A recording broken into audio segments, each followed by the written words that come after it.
오늘 주시는 말씀은 출애굽기 20장 12절입니다. 출애굽기 20장 12절. 한 구절인데요. 우리 한 구절을 한번 같이 읽어볼까요? 출애굽기 20장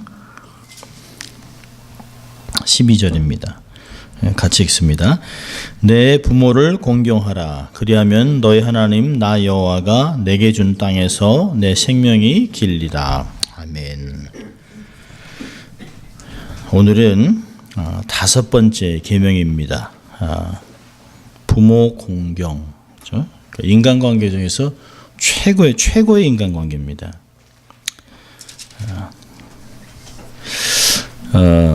오래전에 봤던 휴먼 다큐멘터리인데요. 사랑이라고 하는 휴먼 다큐멘터리에 온몸이 마비가 되어 손가락 하나 제대로 움직일 수 없는 돌시인 박신식이라고 하는 사람의 이야기를 한번 본 적이 있습니다. 초등학교 3학년 때 아주 희귀한 병을 앓았어요. 그래서 석회화증이라고 해서 이 사람의 몸이 돌같이 굳어지는 겁니다. 그 병에 걸려서 30년 동안 내내 누워서 지냈습니다.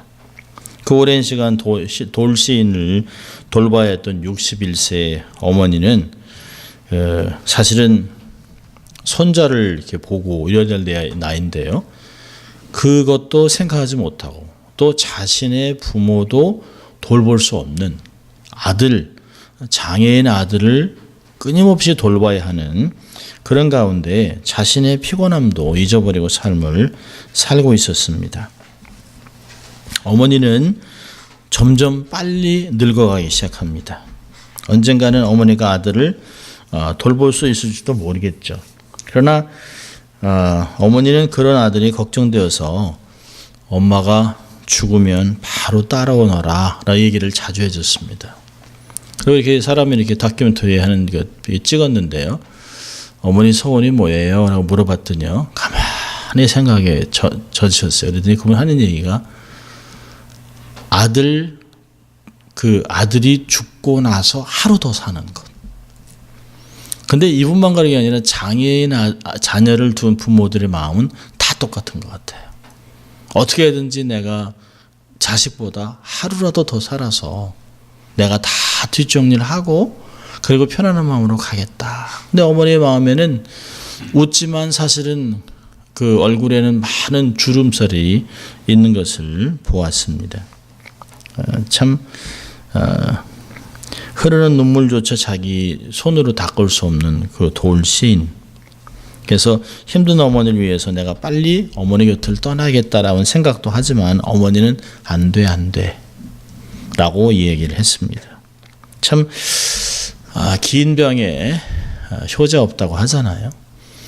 사실 병간호를 평생 하면 참 지치고 힘든 때가 많습니다. 근데 요즘은 자기의 자식들을 버리는 젊은 처자들이 꽤 있습니다. 20살에 21살에 아이를 낳고 그 아이를 혹독하게 때려서 또 벌 준다고 때리고 아무것도 모르는 상태에서 그 아이들을 죽이는 그런 부모들도 있습니다. 참 그러나 헌신적인 부모의 사랑은 어디든지 있어요. 참 신기하죠. 성경을 보면 내 부모를 공경하라 얘기는 있어요. 근데 내 자식을 사랑하라는 말은 없습니다.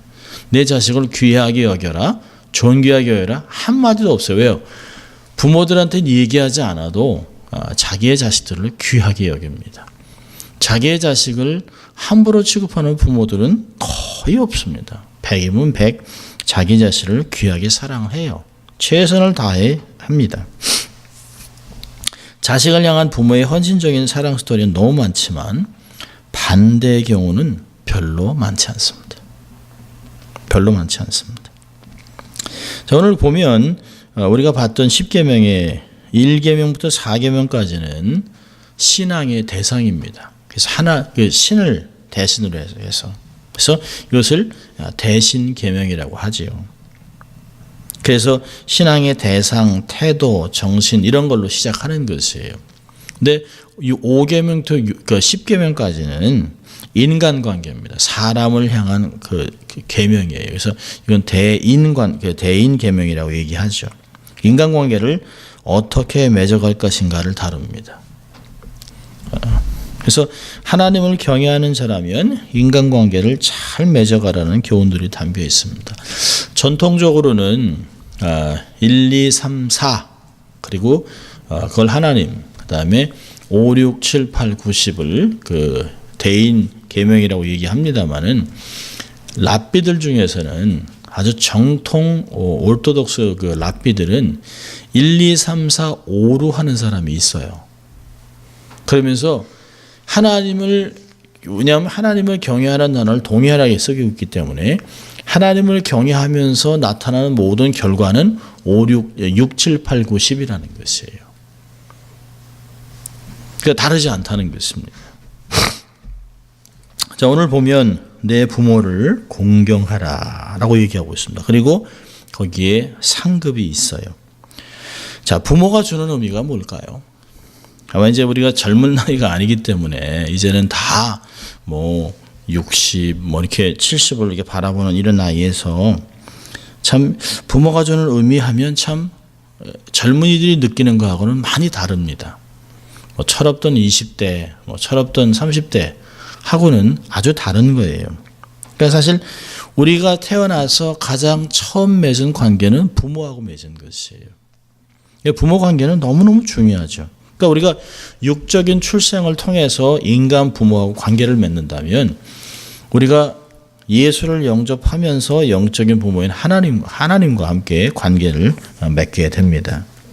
우리가 부모를 생각하면 무엇이 생각나는가? 이게 부모님이 돌아가신 지 오래됐어도 우리의 마음에 남는 건 굉장히 많습니다. 첫째로는 조건 없는 사랑이죠. 아무 조건 없이 뭘 잘해야 애쓰고 되지 않습니다. 무조건 믿어주고 품어주는 그 옛말에 얘기하잖아요. 10손가락 깨물어서 아프지 않은 손가락 없다. 부모가 돼서 보니까 잘하는 애들보다는 약한 애들에게 관심이 많이 갑니다. 저 어떻게 해야 도와줄 수 있을까? 이런 생각을 하죠. 신경이 더 쓰여요. 저희 막내 작은아버지가 장애인인데요. 그 말을 못하고 또 듣질 못합니다. 그리고 눈이 하나가 없으세요. 그리고 왼쪽 손가락은 자기가 장애인이라는 걸 알고 시골에서 농사지면서 농기구에다가 자살하려고 손을 놓다가 손가락이 2개가 잘렸습니다. 그래서 형제들이 그 막내 동생을 어떤 그 큰아버지하고는 막 20살 차이가 나는데요. 그 막내 동생을 어떻게든지 사람답게 살기 위해서 미술을 가르치고 다 했습니다. 근데 저희 할아버지가 시골에서 돌아가시면서 임종하실 때 눈을 못 감으셨어요. 그런데 왜? 이유가 뭐였나? 막내 아들이 다른 데 있었습니다. 어디에 여행을 가서 그 공부를 하고 있다가 그 돌아와야 되는 시간에 막내 아들, 그러니까 다른 자식들은 다 결혼해서 다 자식도 낳고 살아가는데 아직도 결혼하지 못한 장애인, 말 못하는 아들, 그 장애 아들을 두고 가는 그 마음 때문에 눈을 감지 못하신 거예요. 그 이야기를 들으면서 그리고선 그 끝까지 자기의 숨을 그냥 몰아쉬시면서 한동안 기다리다가 막내 아들이 돌아오기 2시간 전에 돌아가셨습니다. 그러니까 그 아들을 보고 싶었던 거예요. 그게 부모의 마음, 조건 없는 사랑입니다. 그 아들이 잘났다고 똑똑하다고 그래서 그런 것은 절대 아닙니다. 약하기 때문에 사실은 더 그렇게 되는 것이죠. 자, 또 부모가 주는 의미는 끊임없는 희생입니다. 그러니까 우리가 보면 어두육미 그런 얘기 하잖아요. 어두육미. 대체 어두육미 뭐가 먹을 게 있겠습니까? 아무것도 먹을 게 없어요. 생선 대가리에 뭐 먹을 게 있겠습니까? 꼬리에 뭐 먹을 게 있겠어요. 참 맛있는 것을 개걸스럽게 먹는 자식을 보고 저희 아버님하고 어머니하고 가만히 수저를 놓으셨어요. 그 아들만 넷이니까 오죽하겠습니까? 막 그냥 젓가락끼리 막 이렇게 끼우고 막 그냥 한 점이라도 더 먹으려고 고기라도 상에 올라오면 그냥 난리 납니다. 근데 한참 먹다가 아버지는, 엄마는 그러면 괜찮다, 우리는 괜찮다 얘기하세요. 그러니까 이 말을 믿고 몽땅 그냥 다 먹어치우는 철없는 자식들. 근데 그게 이제 우리들이 그러는 거죠. 뭐 이제 손녀가 있으면 또 뭐 손자가 있으면 또 아들한테 이렇게 주려고 하는 것들을 봅니다. 끊임없죠. 나이가 많아도 90세 어머니가 70세 아들에게 얘기하는 거죠. 사탕이라도 하나 더 먹어라. 난 됐다. 너라도 더 먹어라. 이렇게 한다는 거 아니에요? 세 번째로는 부모가 주는 의미는 눈물의 헌신입니다. 자식 때문에요. 부모님은 세 가지 눈물을 흘린다고 그래요. 하나는 잘 돼서 감격스러운 눈물. 두 번째 눈물은 자식의 허물과 죄 때문에 흐르는 괴로운 눈물입니다. 자식이 잘못된 것 때문에 부모가 다니면서 손이 닳도록 빌죠. 저도 어릴 때 뭐 그냥 개구장이로 자랄 때 사고 치고 그러면 아버님이 가셔서 그냥 90도로 절합니다. 아이고 제가 잘못 키워서 제가 용서를 빕니다. 근데 저는 뒤에서 별로 잘못한 것도 없는데 축구하다 뭐 유리창 깨진 거 뭐 갈아주면 되는 거지 뭐. 남의 집에 올라가서 지붕에 올라가는데 그 공가지를 갖다 이제 기왓장 깨고 했는데 갈아주면 되지. 근데 그게 사실 그렇지 않거든요. 그래 놓으면 또 이제 물 새고 그럴 거니까. 그러면 그냥 부모님과 어머니가 가서 이제 막 돈은 돈대로 다 주고 그냥 막 손이 닳도록 빕니다. 세 번째로는 자식의 약점과 고통 때문에 흘리는 통환의 눈물입니다. 참 안타깝죠. 약한 자식을 보면 아이고 내가 좀 약이라도 해서 먹여 키웠어야 되는데 못 먹여서 키운 것 같은 그런 아픔이 있습니다. 자책하죠. 좀 보약이라도 먹일 걸. 또 못 가르친 자식을 보면 정말 남보다 못 가르친 것에 대한 한이 많습니다. 어떻게든지 잘해줘야 되는데 못해준 거 늘 생각합니다. 그리고 가난한 자식을 보면 아이고 재산이라도 남들과 재산이라도 좀 물려줬으면 잘 텐데 그냥 못난 부모 만나서 자식들 고생한다 생각하니까 얼마나 힘든지 모릅니다. 저희도 이제 막 가게가 다 망하고 뭐 전부 다 그냥 그 어린 자식들이 다 돈 벌러 가고 막 일하고 막 고등학교 때 학교 끝나고 나면 세븐일레븐 가서 일하고 밤 11시에 버스를 타고 집으로 들어오고 막 이런 거 보면 그때 아버님이 미국 데려와서 망해가지고 자식들 그 어린 놈들 이제 막 영어 배우고 공부해야 되는 애들을 저렇게 마켓에 일을 보내야 되나 하고 밤에 혼자서 이렇게 뒷마당에서 이렇게 담배를 피시는 걸 봤는데요. 그냥 어깨가 쭉 늘어졌습니다. 늘 얘기하셨어요. 못난 부모를 만나서 그렇게 가난하게 사는구나. 너희들 이런 얘기를 많이 하셨습니다. 오늘 이 제 5계명은 어린 자녀들에게 교훈할 때 아니면 어버이 주일날 설교를 많이 하는 말씀이에요. 근데 사실상 이 말씀을 받는 대상은 장년들입니다. 어린애들이 아니에요. 출애굽기 20장에서 말씀을 받고 있는 대상은 다 장년들입니다. 이들에게 부모는 누굴까요? 이들에게 부모는 성인 자녀들에게 부모는 늙어가는 힘없는 노인들입니다. 늙은 힘없는 노인들을 어떻게 대해야 될까를 사실은 이야기하는 것이에요. 여러분 이스라엘 백성들이 애굽에 살 때는 먹는 거 입는 거 아무 걱정할 필요 없어요. 그냥 주인이 다 주면 돼요. 주인이 주는 거 먹고 입으면 되는 것이에요. 출애굽해서 광야에서는요. 하나님이 만나를 주시고 고기를 주시고 필요한 걸 주시고 반석을 쪼개서 물 주시고 뭐 밤에는 불기둥 낮에는 구름기둥 필요한 걸 다 주셨어요. 신발도 닳지 않고 옷도 해지지 않아서 아무것도 부족한 것이 없었습니다. 아무것도 걱정할 필요가 없었어요. 근데 이들이 지나고 나서 갈 곳은 어딘가요? 요단강을 건너서 가나안 땅입니다. 가나안 땅에 들어가서부터는 가나안 땅에 딱 들어가자마자 만나가 끊겼습니다. 그럼 가나안 땅에 가서는 어떻게 할까요? 자기들이 하나님의 은혜 가운데 노력과 수고를 해서 음식을 먹고 자기들의 부모들을 공양해야 되는 때가 오는 거예요. 그 시점부터는 각 지파 말로 땅을 유업으로 받고 각 가정들은 그들 자신을 돌봐야 되는 책임을 갖게 됩니다. 여러분, 새로운 땅에서 새롭게 일구는 곳에서 입에 풀칠하기도 바쁜데 제대로 먹고 입지도 못할 경우가 생기게 될 것이에요. 이민 와서 고생하지 않은 사람은 저는 한 명도 없다고 생각해요. 처음부터 막 그냥 금덩어리 막 20개씩 가져온 사람이 누가 있겠습니까? 다 와서 언어도 통하지 않고 완전 색다른 곳에 와서 힘들고 어렵게 고생을 다 했습니다.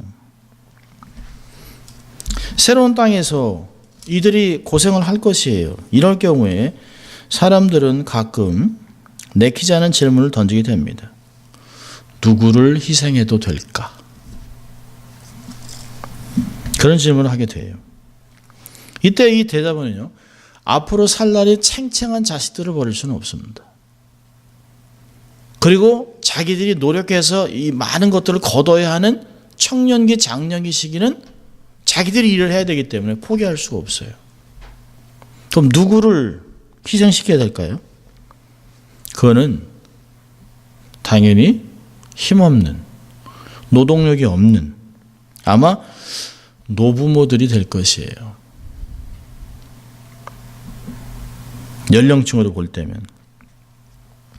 이런 가능성을 배제하기 위해서 사실 5번째 계명은 노인, 때로는 다 자란 그 자녀들보다 약하고 필요로 하는, 더 많은 것을 필요로 하는 노인층에게 그들을 존중하라고 강조하는 것이에요. 그러니까 이 계명은 별로 중요하지도 않고 하는 일도 없고 오히려 짐만 된다고 볼 수 있는 그 사람들을 보호하기 위해서 마련하는 장치입니다. 우리들이 가끔 이런 얘기, 아니 이 계명이 우리가 무슨 상관이 있습니까? 라고 질문할 수 있지만, 그러나 고령화로 지금 시대로 돌입했습니다. 이제 요즘은 뭐 60대가 40대라고 얘기하잖아요. 80대가 60대. 그래도 사실은 노인은 노인이에요. 전 같지 않아요. 얘기할 때는 막 힘든 것 같지만 걸어갈 때 가면 어이구 이렇게 얘기합니다. 그 사람이 그렇게 되는 것이에요. 노인 학대, 현대판 고려장. 얼마 전에 한국에서는 평생 아버지가 그 장애인으로 있으면서 뭐 베트남 전쟁 갔다 오고 장애인으로 돼서 막 힘들게 살고 있는데 막 그 폭력을 휘두르니까 아들이 좀 장애가 있었던 것 같아요. 17층에서 아버지를 던져버렸어요.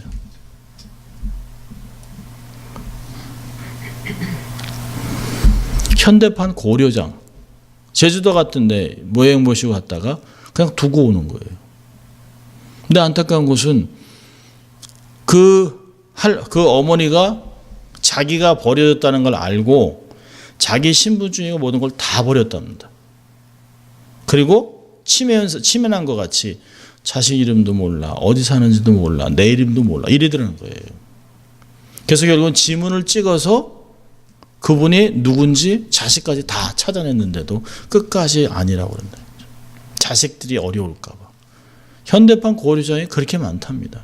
최근에는 필리핀에 가서 부모님을 두고 왔다는 거예요. 요즘 한국에 많은 게 그 독거노인의 유품을 정리하는 거랍니다. 죽은 사람이 울고. 그러니까 혼자 있다가 쓸쓸히 죽었는데 한 달이 되도록 몰라요. 썩은 송장내가 나니까 여름에야 송장내지만 겨울 되면 모르거든요. 얼어버리니까. 이런 일들이 비일비재하게 많이 나타나고 있습니다. 자, 오늘 제5계명이 요구하는 게 뭘까요? 딱 한 가지예요. 내 부모를 공경하라. 여기 공경하라는 말은 뭐 존경한다, 경외한다 이런 단어인데요. 하나님에게만 쓰여 있는 단어예요. 그러니까 하나님을 대하듯이 조건 없이 부모를 공경하라는 것입니다. 자, 이게 보면 모든 부모가 존경을 받을 만한 그런 자격을 다 갖춘 것은 아니에요. 어떤 부모는 무능력할 수 있고요. 평생 병수발을 해서 정말 고생했다고 얘기해요. 이영자라고 하는 그 개구어머니, 자기 어머니가 병이 들어서 누웠는데 일어나도록 돕는데 자기의 젊은 청춘을 다 바쳤다고 그래요. 그래서 그 사람이 하는 얘기가 나도 내 인생을 살아보고 싶다라고 얘기하는데 이미 50이 넘어버렸어요.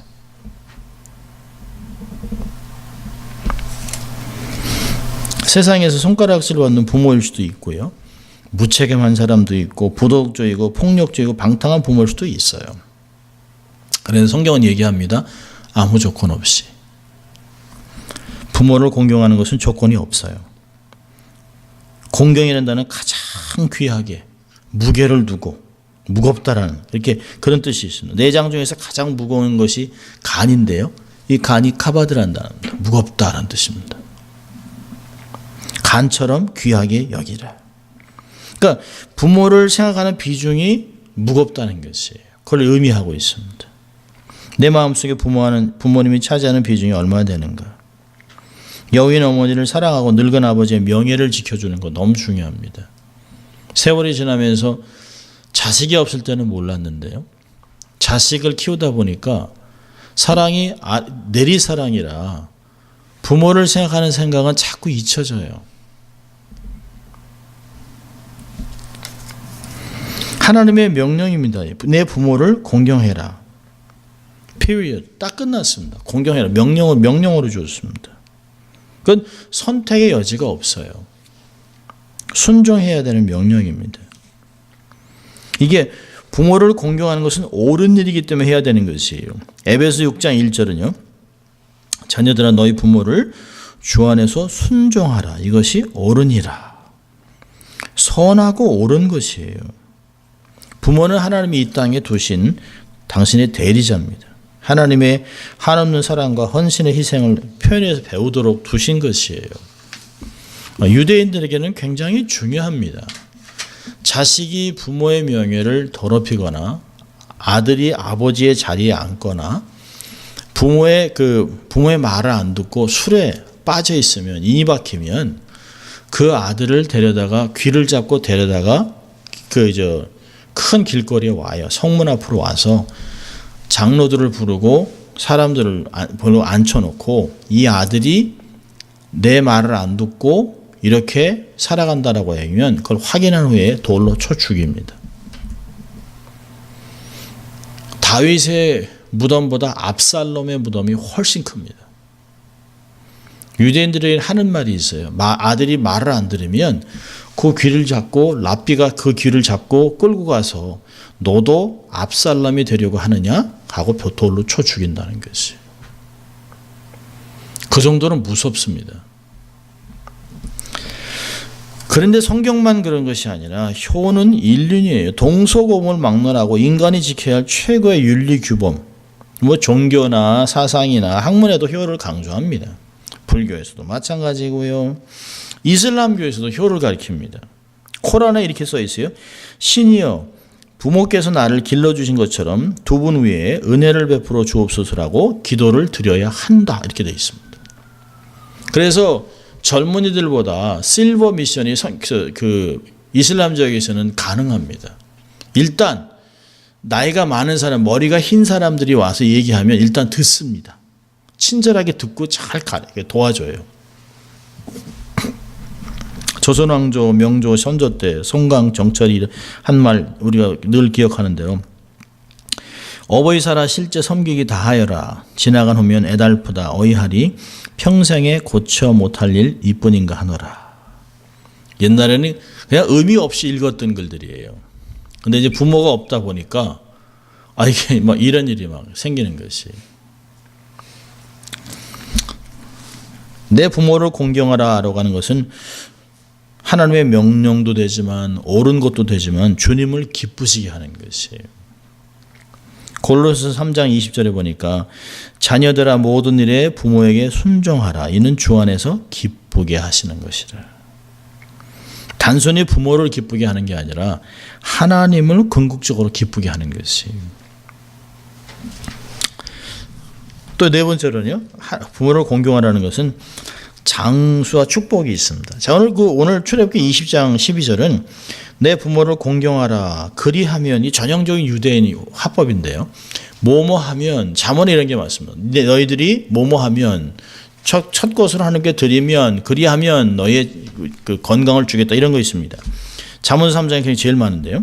여기 보면 그리하면 너희 하나님 나 여호와가 내게 준 땅에서 내 생명이 길리라. 장수입니다. 장수.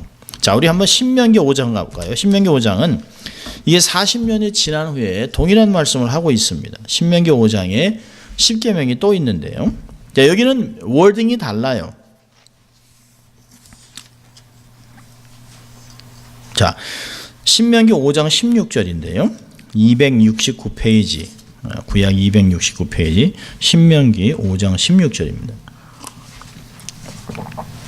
자, 여기서 같이 읽습니다. 너는 너의 하나님 여호와의 명한 대로 내 부모를 공경하라. 그리하면 너의 하나님 여호와가 내게 준 땅에서 내가 생명이 길고 복을 누리리라. 예, 다르죠? 출애굽기에서는 나 여호와가 이렇게 얘기합니다. 여기서는요. 너의 하나님 여호와의 명한 대로, 신명기에서는 계속 그 얘기를 해요. 하나님이 명한 대로, 명령하신 대로 내 부모를 공경하라. 그리하면 너의 하나님 여호와가 내게 준 땅에서 내게 생명이 길고 또 하나가 있죠. 복을 누리리라. 장수와 복이 더해져 있습니다. 출애굽기 20장에서는 그냥 장수만 얘기해놨습니다. 너의 하나님 여호와가 내게 준 땅에서 내가 생명이 길고 복을 누리리라. 저희는 아버님, 어머님이 다 돌아가셨고요. 장인어른 돌아가시니 장모님 한 분 살아 계세요. 근데 장모님이 올해 한 84세신데요. 혼자 사시면서 운전도 하시고 건강하세요. 매년 조금씩 약해지시는 것 같긴 합니다만은 그래도 건강하세요. 그래서 제가 이렇게 보면 참 많이 마르시고 하셨는데 이렇게 가만히 생각해 보면서요.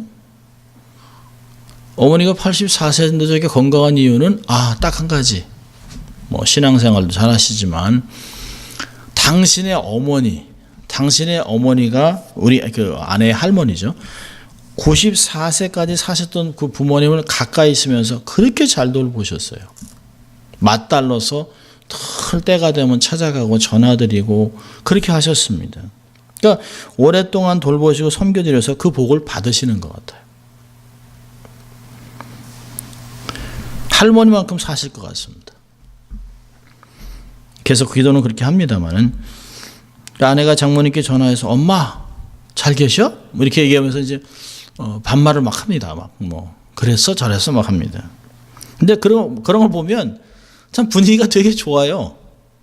딸하고 얘기할 때는 막 이렇게 가르치고 얘기하는데요. 딸하고 대화할 때보다는 정감이 있습니다. 엄마 하고 이렇게 얘기합니다. 장수. 그러니까 효도하는 집안에 장수한다 그러잖아요. 그 옛말에 그렇습니다. 성경이 얘기하는 것이에요. 내 땅에서 내 생명이 길 것이다. 근데 여기는 축복만 얘기합니다만 성경 전체를 보면 부모를 공경하지 않는 자에게는 저주가 있습니다. 출애굽기 21장 한 장만 딱 넘어가면 21장 15절에 보면 이렇게 무시무시한 말이 있습니다. 자기 아비나 어미를 치는 자는 반드시 죽일지니라. 죽이라는 것이에요. 잠언서 30장으로 가면 17절에 아비를 조롱하며 어미 순종하기를 싫어하는 자의 눈은 골짜기의 까마귀에게 쪼이고 독수리 새끼에게 먹히리라. 이거 무섭습니다. 신명기 27장 16절 가보면 그 부모를 경홀히 여기는 자는 저주를 받을 것이라. 그러니까 부모를 함부로 여기고 불효하는 집안은 장수하지 않습니다. 이건 전통적으로 동서고금하고 다 얘기하는 것이에요. 부모를 함부로 취급한 집안에서 절대로 축복을 받지 못합니다. 최근에 라디오 코리아에서 재밌는 서베이를 하더라고요. 자기 자식들에게 자기의 노후를 맡기겠나? 그렇게 가르치겠나? 근데요, 85%가 너만 잘 살면 돼. 난 괜찮아. 이렇게 얘기했습니다. 그 사람들이 60대들이에요. 자, 그런데 이 아나운서가 그 얘기를 하면서 나 같으면 어떻게 했을까? 그러니까 15%는 너희들을 내가 키웠으니까 우리가 늙으면 너희들이 당연히 우리를 돌봐야 돼. 이렇게 가르치고요. 85%는 됐어. 너희들만 잘 살면 돼. 그냥 우리는 그냥 소셜 시큐리티 받고 노인의 아파트 살면 돼. 괜찮아. 얘기했다는 거죠. 근데요, 그렇게 얘기한 후에 이 사람이 통계를 읽어주는데요. 자식들에게 부모 공경을 가르쳤던 그 부모들이 노후가 훨씬 좋다는 거예요. 그리고 그 아이들도 자식들도 그게 잘 되고 가족이 잘 화목하다는 통계가 나왔다는 것이. 저도 저희 자식들한테 확실하게 가르칠 겁니다. 너희들이 잘 살기 위해서 책임져. 뭐 이렇게 얘기하겠죠. 자, 부모를 그러면 어떻게 공경해야 할까요? 공경하는 방법은 뭐 많이 있습니다만은 이 공경이 조금씩 달라지는 것 같아요. 그래서 저는 그 3세대를 한번 나눠서 우리가 어릴 때는 순종하는 것으로 공경하는 것이에요. 순종하는 것으로. 그러니까 내 아들아 내 아비의 훈계를 들으며 내 어미의 법을 떠나지 말아라. 잠언서 1장 8절에 있는데 그것도 사실 뭐 젊은 때는 아닙니다만 어릴 때는 부모의 말을 잘 들어야 돼요. 자꾸 들어도 관심 있는 것. 자꾸 들어야 합니다. 근데 요 티네이저 되기 시작하면 이제 괴물이 되는 거죠. 안 듣습니다. 어릴 때는 잘 순종하는 거예요. 네 하는 거예요. 자, 두 번째로는요. 그럼 청년 때는요. 청년 때는 인정해 드리는 것이에요. 부모를 인정해 드리는. 대부분 청년의 시기가 되면 많이 배우죠. 생각이 자랐죠. 성숙해졌죠. 경험도 제법 쌓이고 돈도 벌고 자기가 합니다. 이때부터는 눈에 보이는 게요. 아, 정말 어느새부터 부모들이 좀 꼰대같이 보이고 좀 세대가 너무 지나고 아이고 참 부모들의 연약한 모습들이 자꾸 보입니다. 옛날에는 아빠가 뭐 슈퍼맨이야 못하는 게 없고 많은데 아유 별로 뭐 나보다 아시는 게 별로 없네 이랬습니다. 시대에 뒤떨어지고 무식해 보입니다. 그래서 아버지의 말을 무시해요. 어머니 행동을 막 깎아내립니다. 엄마 뭐야 이게 뭐 패션도 막 이렇고 막 이렇게 합니다. 어머니 행동이 막 못 배워서 이렇게 행동한다고 생각하고 짜증내고 가르치려고 합니다. 잠언서 23장 22절은 너를 낳은 아버지에게 청종하고 내 늙은 어미를 경히 여기지 말라. 이때도 그런 것 같아요. 엄마 막 손가락치가 뭐 창피하게 뭐 이렇게.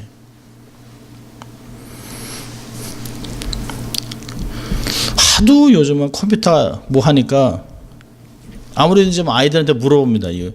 이건 어떻게 하는 거니? 그러면 애들이 한 얘기가 How many times do I have to tell you?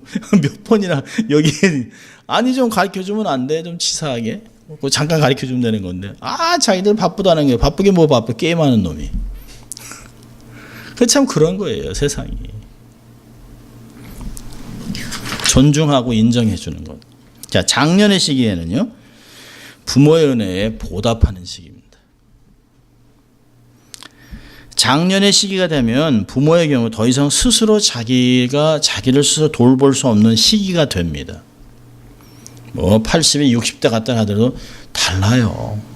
더 이상 잘 안 다니시려고. 저희 장모님도 보면 어디 함께 가자 그러면 안 가시려고 하세요. 귀찮으신 거예요. 몸이 안 따라가니까. 그러니까 몸이 안 따라가니까 내가 가면 아이고 너희들한테 짐이나 되는데 이렇게 싫으신 거예요.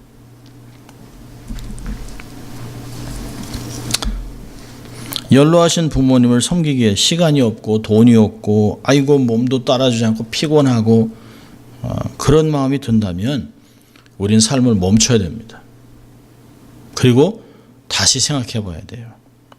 우리의 부모님도 우리가 어릴 때 우리 버리지 않으셨어요. 아낌없이 투자해서 우리를 양육했습니다. 그 은혜를 안다면 연로한 부모님 끝까지 잘 봉양하는 그런 삶을 살아야 합니다. 디모데전서 5장 8절은 이렇게 합니다.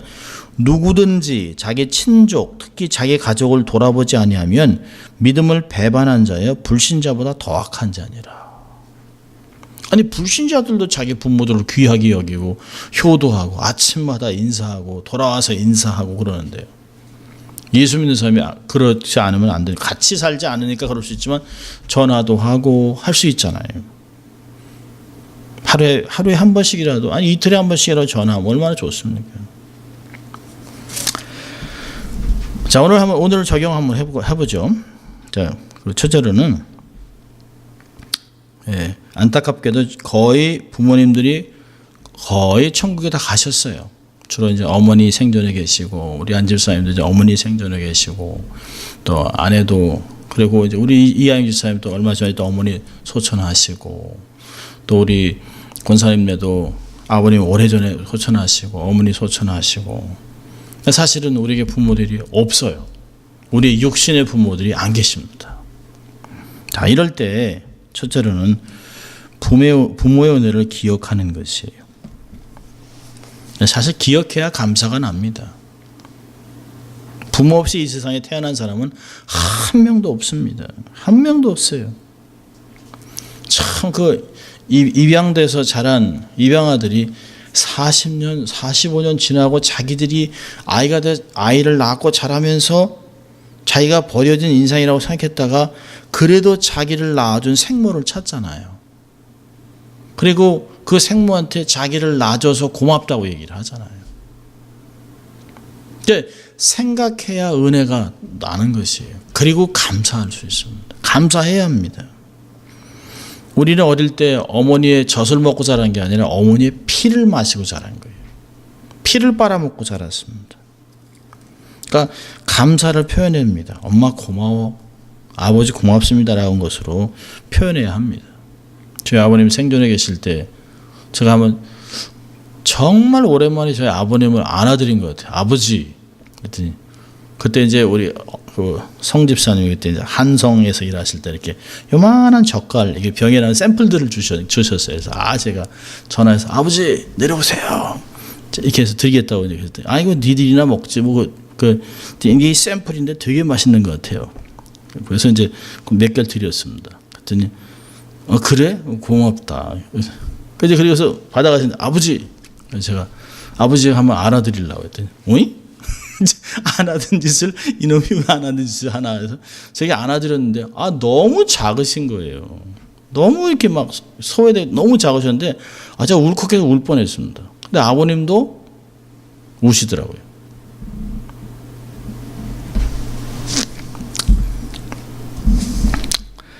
부모의 은혜를 기억해야 합니다. 표현하고 기억해야 표현을 합니다. 기억해야 감사가 나오죠. 두 번째는 필요를 공급해 드려야 돼요. 사실 늙어 자신이 가고 싶은 곳에 가지 못하는 아픔. 참 저희 어머니도 권사님들도 그랬지만 양론에 계시면 어디 나갈 수가 있습니까? 아프시니까 어딜 나가 하겠지만 사실은 내가 몸만 건강하면 정말 가고 싶은 데 많은데 그런 얘기를 하세요. 양론을 가보면. 안타까운 거죠. 한 번은 제가 양론에 오래전에 신방 갔을 때 하니까 갈 때는 정말 많은데 몸이 안 따라주지만 정말 자식이 나를 데리고 가면 가고 싶다는 어디에 마음이 뜨끔하더라고요. 저희 어머니도 그때 양론에 계셨는데.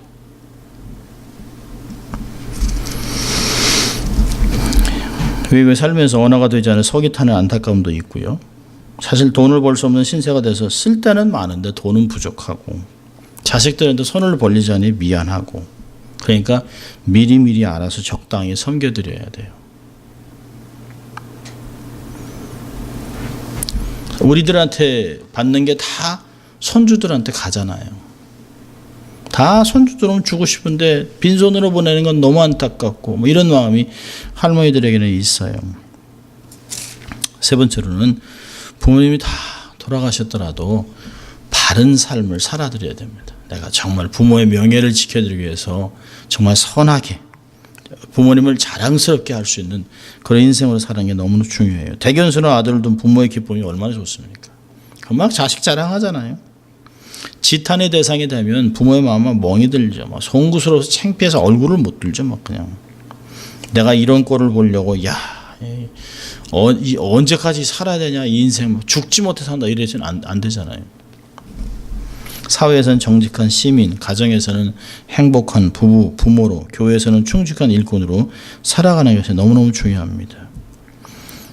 정말 우리 부모님이 안 계시더라면 그러면 우리의 부모의 폭을 넓혀야죠. 교회에 두신 권사님들, 또 주위에 있는 한인들 연로하신 분들. 이제 가끔 이제 버스를 제가 타면요, 할머니들이 버스는 탔는데 당황하시는 거예요. 한 번은 이분이 잘못 타셔가지고 산타모니카 가는 걸 타셨어요. 그래서 제가 저도 이제 옛날에 할머니였는데 요즘 이제 아주머니 어딜 가시는데 이 버스를 타셨어요? 그랬더니 일로 가야 되는데 그냥 이게 빨리 가는 버스라고 누가 얘기했다는 거예요. 그래서 얼른 타셨는데 번호를 잘못 타셨어요. 번호를. 그래서 제가 안 되겠다 해서 제가 같이 내리죠. 내려서 다시 그 자리로 가서 그래서 다시 다른 걸 타게 해드렸습니다. 몇 살이냐 물어봐요. 그래서 아유 저도 뭐 먹을 대로 먹는데 내 아들보다 어린 것 같은데 그래서 예. 저도 그냥 어머니 보는 것 같아서 그랬습니다. 근데 하루 종일 어머니 생각나는 거예요. 그래서 조금 잘 도와드려야겠다는 생각합니다. 주위에 보면 그런 분이 너무너무 많아요. 무거운 짐 들고 가는 분, 어떤 분은 다리가 약해가지고 막 건너려고 몇 번을 시도하는데 그 불이 빨간 불로 변할까 봐 못 지나가시는 거예요. 그래서 어떻게 해요? 뭐 괜찮다고. 그래서 제가 이제 서 있으면, 제가 이렇게 옆에 서 있으면 차가 안 오잖아요. 세워놓고 있으면. 근데 차들도 할머니가 딱 발을 내시면 쓴다고요. 근데 노인들은 그렇게 생각 못 하는 거예요. 가다 못 건너가면 이거 어떡하나. 몇 번이나 두 번이나 못 지나가시는데 그냥 이렇게 하시자고. 그래서 같이 이렇게 두 번 건너드렸어요. 참 주위에 내가 부모로 봐야 될, 어머니로, 아버지로 보아야 될 분들이 참 많습니다. 그런 분들을 잘 섬겨드리면 효의 폭을 넓혀드리면서 정말 그들에게 축복받고 또 하나님이 그들을 통해서 우리에게 주시는 복이 굉장히 많습니다. 이걸 통해서 하나님이 주시는 복을 누리고 또 장수하는, 또 우리가 좋은 부모가 되는 저희들 될 수 있기를 주의 이름으로 축원합니다. 기도하겠습니다. 하나님 아버지 감사합니다. 오늘도 하나님 저희들을 부르셔서 어떻게 이 땅을 살아가고 또 하나님 10계명의 5개 계명을 어떻게 잘 지키고 하나님의 백성으로 하나님의 영광 위에 살아갈지 말씀해 주신 것 감사합니다. 하나님 말씀대로 잘 살아서 정말 하나님의 복을 누리고 또 오랫동안 이 땅에서 하나님의 영광 돌릴 수 있도록 하나님 축복하여 주시옵소서. 감사하고 예수님 이름으로 기도합니다. 아멘.